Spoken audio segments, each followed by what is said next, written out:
चिंतामणि पार्श्वनाथ भगवान की, शासनायक भगवान महावीर स्वामी की, आचार्य भगवत कुंद कुंद स्वामी की, आचार्य भगवत विराट सागर जी विशुद्ध सागर जी महाराज की, आचार्य गुरुवरेश्वर विभव सागर जी महाराज की, छेड़ाला ग्रंथ राज की,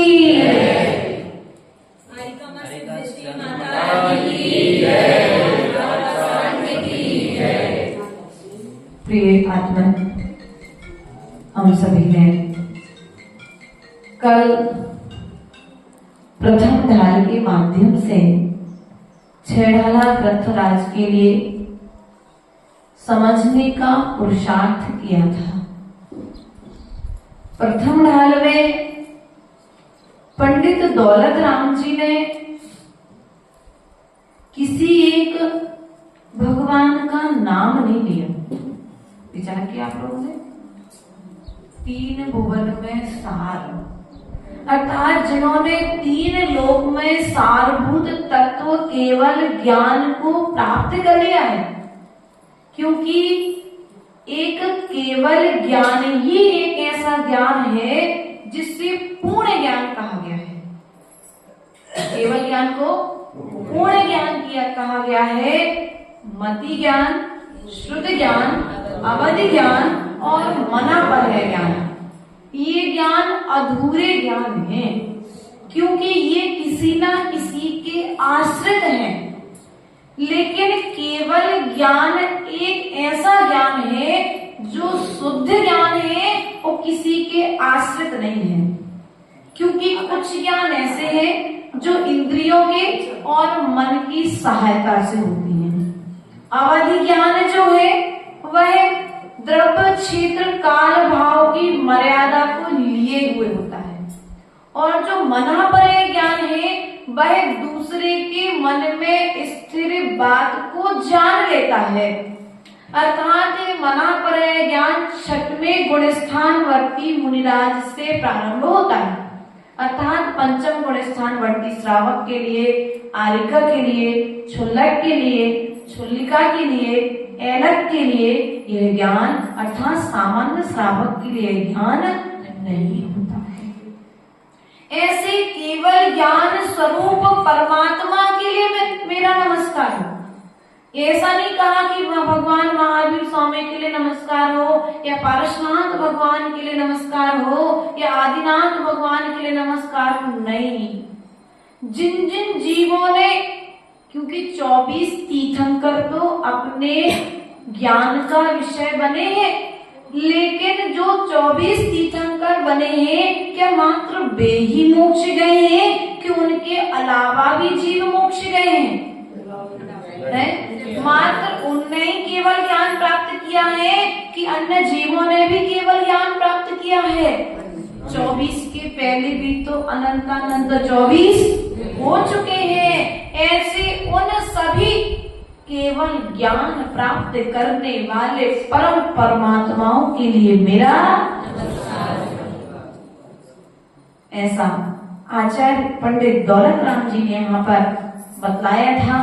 राग द्वेष से रहित मति ज्ञान और जो श्रुत ज्ञान है वह राग द्वेष से सहित ज्ञान है।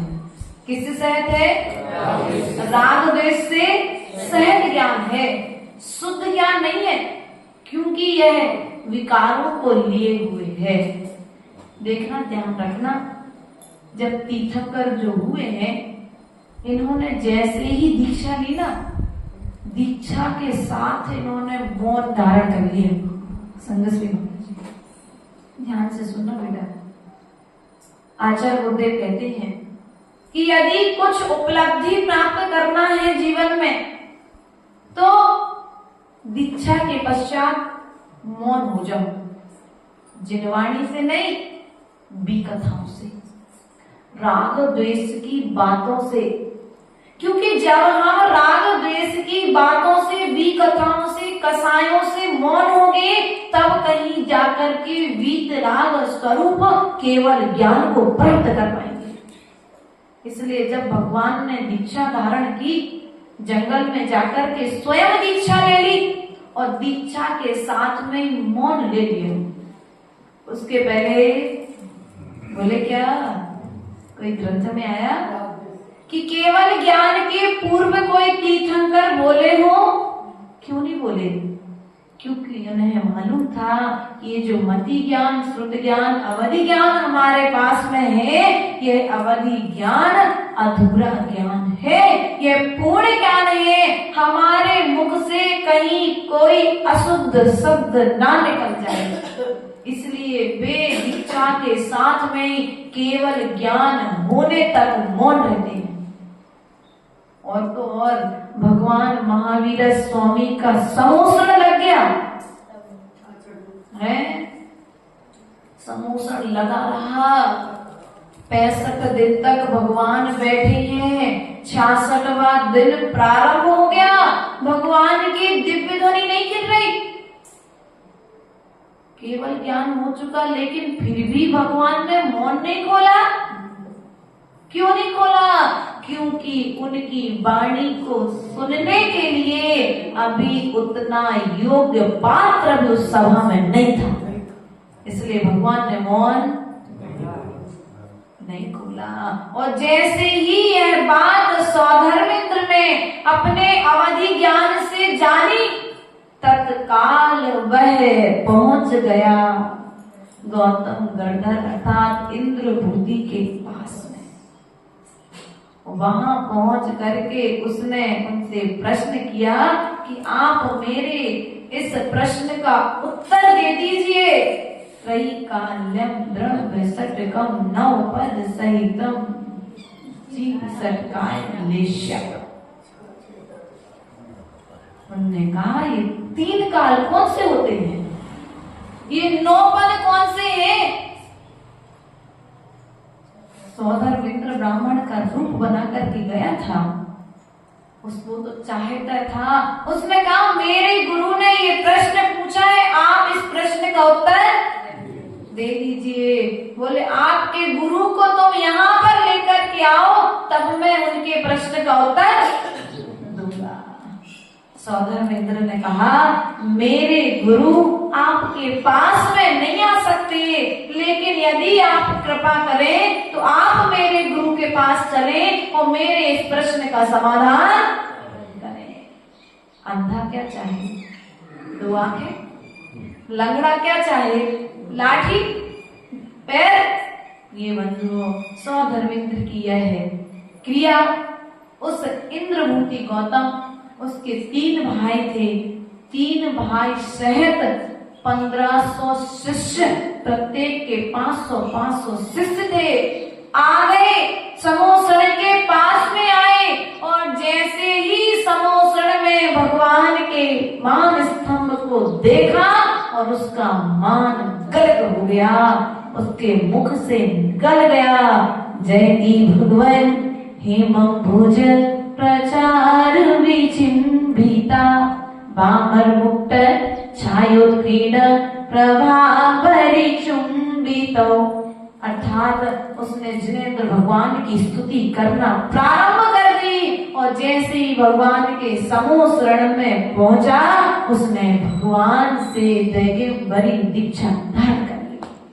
अर्थात गुरु पूर्णिमा जैसे ही भगवान महावीर स्वामी के लिए इंद्रभूति गौतम मिले थे उस दिन के दिन शिष्य के रूप में, इसलिए उस दिन से लेकर के आज तक हम गुरु पूर्णिमा पर्व मनाते आ रहे हैं। अर्थात गुरु पूर्णिमा पर्व के दिन 1503 शिष्यों ने एक साथ दीक्षा समूह शरण में धारण की थी।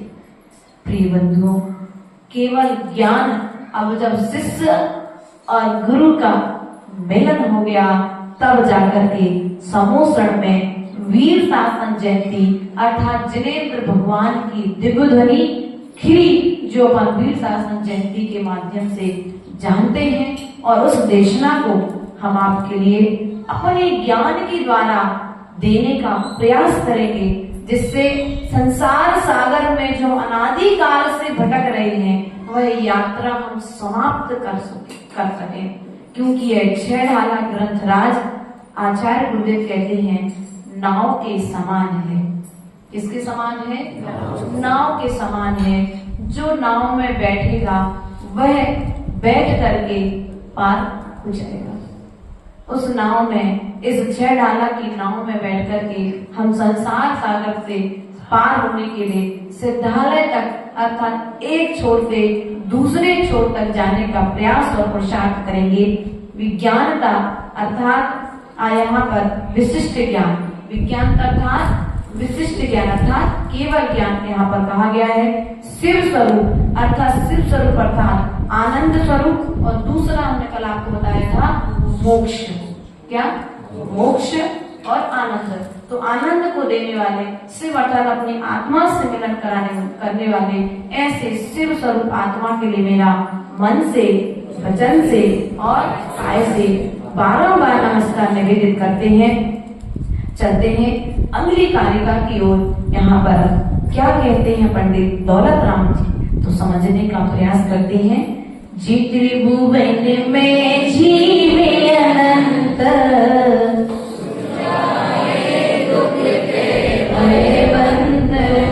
ताते दुख हारी सुखकार, कले सीख गुरु करुणादार। यहाँ पर क्या कहते हैं? जे त्रिभुवन में जीव अनंत। हाँ, इस संसार में अनंत जीव हैं। कितने जीव हैं? अनंत। अर्थात जिसका व्यय तो हो लेकिन फिर भी उस राशि का अंत ना हो। अर्थात वह निकालते निकालते जाए उसमें से जीव, लेकिन फिर भी उस राशि का समापन ना होने का नाम ही अनंत है। ऐसे अनंत जीव इस संसार में हैं और सभी जीव क्या चाहते हैं? तो क्या चाहते हो? सुख चाहते हैं, दुख से भयभीत होते हैं। ताते दुख हारी सुखकार, इसलिए ताते अर्थात इसलिए दुख को हरने वाली और सुख को देने वाली, सुख को करने वाली, कहे सीख गुरु करुणा धार। आपके माता पिता आपको सीख देते ना कि बेटा देखो स्कूल पढ़ने जा रहे हो, अच्छे से पढ़ाई करना, किसी बच्चे से झगड़ा मत करना, चोरी मत करना, टीचर को, अपने शिक्षक को जवाब मत देना, अपने दोस्तों से अच्छी मैत्री बना करके रखना। उसी प्रकार से जिस प्रकार से आप अपने बच्चे को लौकिक व्यवहार सिखाते हो, उसी प्रकार से यहाँ पर पंडित दौलत राम जी यहाँ पर अपने लिए क्या सिखा रहे हैं? लो तो करुणा रख करके, क्योंकि जब तक हृदय में करुणा नहीं होगी तब तक तुम्हारे हित की भावना हमारे मन में नहीं होगी। क्या तुम्हारे मन में शैलेश भैया तुम्हारे बच्चों के प्रति करुणा है ना? बच्चे के प्रति करुणा है ना? जब तो आप दिन रात मेहनत करके उसके हित में लगे हो। यदि करुणा नहीं होती तो तुम्हारी, तुम जानो भैया हम तो बढ़िया आराम से एक बंगला हमने अपना बन गया, हम रह लेंगे। जब तुम बड़े हो जाओ अपनी कमाई करना, अपना मकान बने और अपने, ऐसा करते हो क्या? बोलो तो, थोड़ा जोर से बोल दिया करो। नहीं वो करते ना, क्यों? क्योंकि तुम्हें अभी अपने कर्तव्यों का बोध है। उसी प्रकार से आचार्य भगवंत कुंद स्वामी के हृदय में जब करुणा हुई तो उन्होंने समय सार, नियम सार, अष्टपावड़ आदि ग्रंथों के माध्यम से जो मार्ग दिखाया है, उसी मार्ग को पंडित दौलत राम जी ने सरल भाषा में करके हम सभी को बताने का पुरुषार्थ किया है। लेकिन यह पुरुषार्थ जब तुम्हारा जन्म नहीं हुआ था, भैया शैलेश, भैया श्रेया, अखिलेश भैया, जब आपका जन्म नहीं हुआ था तब पंडित दौलत राम जी तुम्हारे हित की बात लिख करके चल रहे और हमें पढ़ने की फुर्सत। एक उम्र का लगभग 20 साल, 25 साल, 30 साल, किसी ने 60 साल और किसी ने 80 साल निकाल दिए, लेकिन 6 ढाला को पढ़ने का पुरुषार्थ। देखो भैया, बड़े भैया बैठे हैं ना, बड़े भैया, आपके पिताजी ने आपके नाम पर बहुत सारी जमीन करी थी, है ना? और जब आपके नाम पर बहुत सारी जमीन की और आपको दस्तावेज दे भी दिए कि बेटा ये संभाल करके रखना, और समय आने पर उनका देहवास हो गया। अब तुम क्या करोगे? पिताजी के जाने के बाद उन दस्तावेजों को खोल के देखोगे एक बार कि नहीं देखोगे? भैया कौन के नाम पे कितनी जमीन है, कहाँ कहाँ पर अपनी जमीन है, कहाँ कहाँ पर अपना अपन कार्य कर सकते हैं कि नहीं देखोगे खोल के? हैं बड़े भैया, छोटे भैया, ओ बड़े भैया के छोटे भैया, बड़े ये बड़े वाले मंजिले हैं। अब देख लेते हैं, देखो आजकल के पहले देख लेते हैं, लेकिन ध्यान रखना अपन को। सुनो, इधर ध्यान दो, सुनो सुनो, इधर ध्यान देना अपन को। मूल बात को समझने का प्रयास करना है। कहने का तात्पर्य है कि जिस पिता ने आपके नाम पर संपत्ति की है, उस रजिस्ट्री को तो तुम खोल रहे हो, देख रहे हो, और उस कार्य क्षेत्र में उस स्थान पर जाकर के कार्य कर रहे हो। लेकिन ये जो हमारे नाम पर करके गए हैं संपत्ति है, ये ग्रंथ क्या है? हमारे पूर्वाचार्यों की संपत्ति है, उनके परिणामों की संपत्ति है, उनके भावों की संपत्ति है, जिसे पढ़ करके हम निरंतर कर्म निर्जरा कर सकते हैं। जो पिता ने संपत्ति दी है, उस संपत्ति को देने में से तो फिर भी थोड़ा बहुत भेदभाव हो सकता है कि बड़े को ज्यादा दे दी, छोटे को थोड़ी कम दे दी, मंझले को थोड़ी ज्यादा दे दी, आदि आदि भेदभाव हो सकता है। लेकिन पंडित दौलत राम जी या हमारे तीर्थंकर भगवान कहना चाहिए, या लिखने वाले हमारे आचार्य भगवान कुंद स्वामी कहना चाहिए कि उन्होंने देते समय किसी एक व्यक्ति के लिए नहीं दिया, उन्होंने तो लिख दिया कि जो इसे पढ़े वो पढ़ करके अपना कल्याण। लेकिन हमें इस रजिस्ट्री को देखने का, पढ़ने की फुर्सत। इस रजिस्ट्री को जब खोलोगे तो तुम्हें पता पड़ेगा कि तुम तो यहाँ पर एक टुकड़े के लिए झगड़ा कर रहे हो, 6 फुट, 50 फुट, 500 फुट जगह के लिए लड़ रहे हो। आचार्य भगवंत कुंद स्वामी कहते हैं कि रे जीव, तेरे नाम पर ये तो एक टुकड़ा इस पर्याय में मिल सकता है, तेरे नाम पर तो पूरा 45 लाख योजन प्रमाण सिद्ध है तेरे लिए। किसके लिए है? हमारे लिए रहने का स्थान क्या है? ये तो मात्र इस पर्याय का घर है।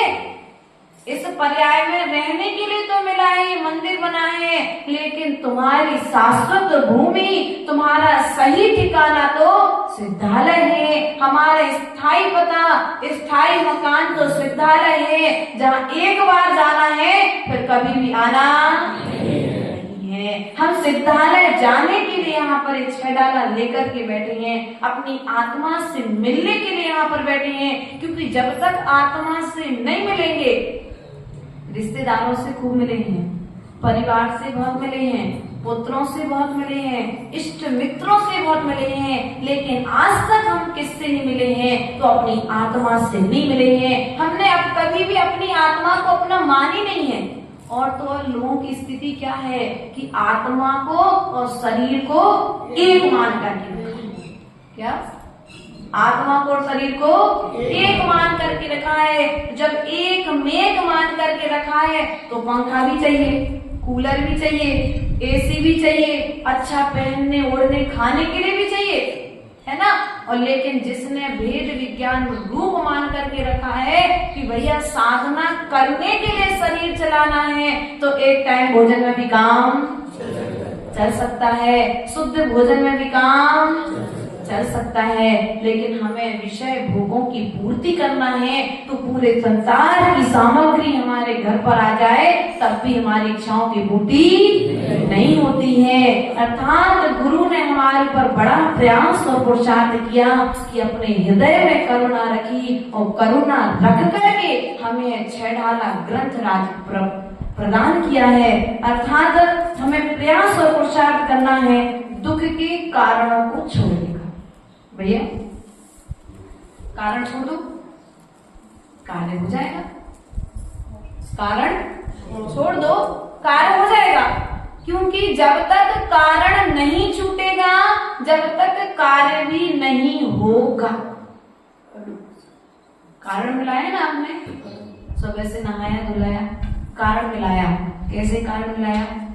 मंदिर बनवाया, पहले जमीन खरीदी, फिर मंदिर बनवाया, फिर भगवान जी लेकर के आए, फिर प्रतिष्ठा कराई। प्रतिष्ठा कराने के बाद अब भगवान जी आ गए, सब मंदिर बन गया, सब कुछ हो गया, लेकिन अब पुजारी भी तो चाहिए। सो आपने जमीन पर यहाँ पर लोगों को जमीन देना तैयार की, तो पुजारी भी भगवान के पुजारी, सब पुजारी है कि नहीं भगवान के, सब पुजारी यहाँ पर एकत्रित हो गए। अब पुजारी जब आ गए हैं तो रोज अभिषेक की व्यवस्था आपने बनाई। जब अभिषेक की व्यवस्था होने लगी तो इन सब से अकेले काम नहीं चलेगा, तो अब हमें और अगला कदम क्या करना चाहिए? तो यहाँ पर आप गुरुओं को लेकर के आ गए, है कि नहीं। अब जब गुरुओं को लेकर के आए हो तो जिनवाणी को सुनोगे, जो हमने अनादि काल से हम भूल करते आ रहे हैं, उस भूल को हम सुधारने का प्रयास करेंगे। सुख चाहिए है, आज जाना घर पर और देखना ऐसे कितने साधन तुम्हारे घर पर हैं जो तुम्हें मोक्ष दिला सकते हैं।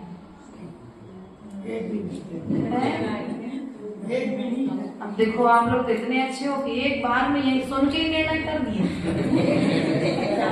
देखने भी नहीं गए। कितना विश्वास है अपनी जोड़ी संपत्ति पर कि तिनका तिनका करके जिसको तुमने जोड़ा है, खून पसीना बहा करके जिसको जोड़ा है, और एक पल में कह दिया वो मोक्ष की सामग्री। अब मोक्ष की सामग्री नहीं है, संसार की सामग्री है। तो यदि सामग्री नहीं छोड़ सकते तो कम से कम उस सामग्री से मोह करना छोड़ दो। क्या छोड़ दो? मोह करना छोड़ दो। क्योंकि भरत चक्रवर्ती जब राज्य में रहता था, राज्य करता था, तो वह राज्य करता हुआ भी किसी भी सामग्री से मोह नहीं करता था।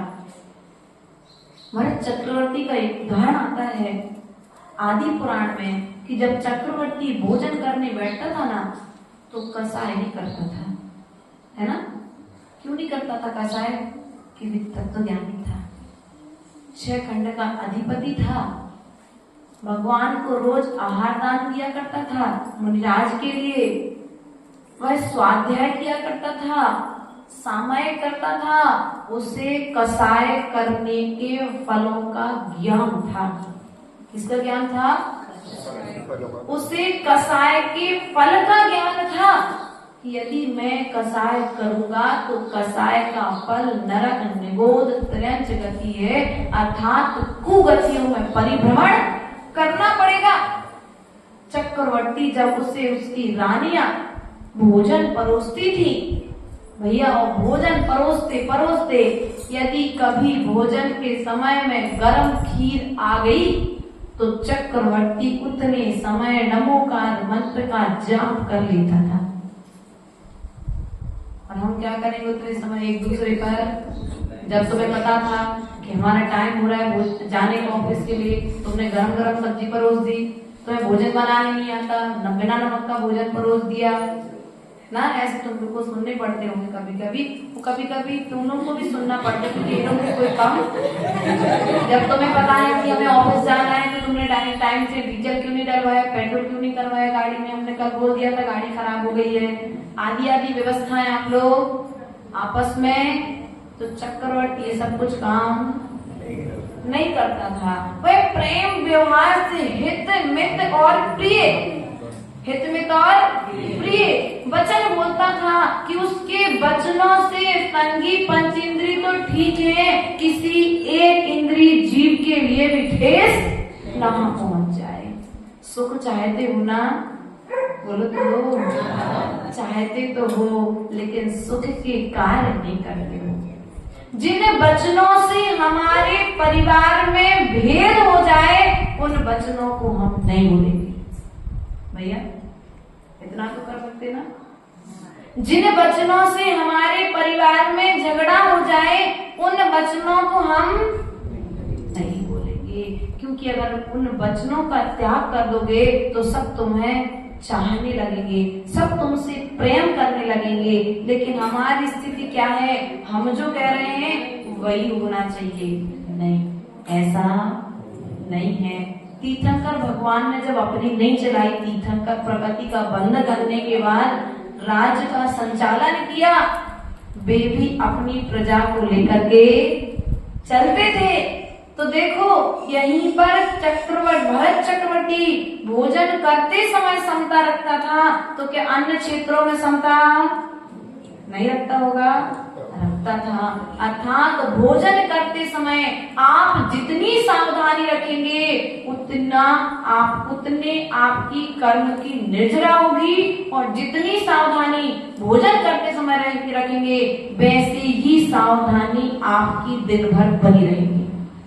क्योंकि भोजन करते समय हम जैसा विचार करते हैं, भोजन के साथ साथ वे विचार हमारे भीतर में चले जाते हैं, और वे विचार जब जाते हैं तो वे विचार कभी न कहीं बाहर आकर के द्रोह रूप में प्रस्तुत हो जाया करते हैं। इसलिए आज के लिए हमारा इतना ही है कि जो पंडित दौलत राम जी हुए हैं, उन्होंने अपने हृदय में करुणा रख के उन्होंने कहा है, गुरु अर्थात परम गुरु अरहंत देव के लिए उन्होंने कहा है कि गुरु ने अपने हृदय में करुणा करके हमारे लिए यहाँ पर सुख का उपाय देने का प्रयास किया है। तो आज हम घर पर जाकर के देखेंगे कि हमारे पास सुख की सामग्री कौन कौन सी है, और जो सुख की सामग्री नहीं है उसे त्याग करने का प्रयास करेंगे, और जो सुख की सामग्री नहीं है उसे छोड़ने का प्रयास करेंगे। जो हमें दुख देने वाली है, हमें राग द्वेष कराने वाली है, ऐसी बातों का हम त्याग करेंगे। क्योंकि भोजन का अभक्ष्य और भक्ष्य हम हमेशा सुनते आए हैं, लेकिन विचारों में भी भक्ष्य भक्ष्य का ज्ञान होना अनिवार्य है। कौन से विचार अंदर लेकर के जाना है और कौन से विचारों को बाहर करना है। घर में आप उसी सामग्री को लेकर के जाते हो जो सामग्री तुम्हारे लिए उपयोगी होती है। जो सामग्री तुम्हारे घर के लिए उपयोगी नहीं है आप उसे बाहर से गेट आउट बाहर कर देते। यदि कोई बच्चा धोखे से लेकर के भी आ जाए तो उस बच्चे के सामने उस वस्तु को बाहर फेंक देते हो। उसी प्रकार से इस मन में यदि कसाय को करने वाले, पापों को करने वाले, विकथाओं को करने वाले विचार उत्पन्न होते हैं तो उन विचारों से स्पष्ट कह दीजिए गेट आउट। आपको हमारे यहाँ पर जगह नहीं है। सुविचार यदि तुम्हारे यहाँ अंदर में आते हैं तो आप उनका सम्मान करिए, उन विचारों की जुगाली करिए। जुगाली समझ गए? जुगाली गाय का एक उदाहरण आता है जुगाली के लिए कि गाय एक बुंदेलखंड में जुगाली भी बोलते हैं, रोधन क्रिया भी बोलते हैं, और साहित्यिक भाषा में कहें तो चिंतन। अर्थात जैसे गाय दिन भर भोजन करती है लेकिन रात को उस गले में रख लेती है वो शादी के लिए, और फिर रात को उसे विशेष रूप से चबाती रहती है, रोथन क्रिया करती है, जुगाली करती रहती है, उस सुबह जाकर के फिर हमें दूध प्रदान करती है। उसी प्रकार से हमने जो दिन में पढ़ा है, अभी सुबह पढ़ लिया, अब उसका दिन भर चिंतन करेंगे, और चिंतन करने के पश्चात में फिर हम उसका चिंतन करके आचरण करने का प्रयास करेंगे। इसलिए आज हम सुख को हरण करने वाली और दुख को हरण करने वाली और सुख को देने वाली शिक्षा को हम आगे ग्रहण करते रहेंगे। इन्हीं भावनाओं के साथ बोले परम पूज्य आचार्य गुरुवर स्वामी विभू सागर जी महाराज जी की जय।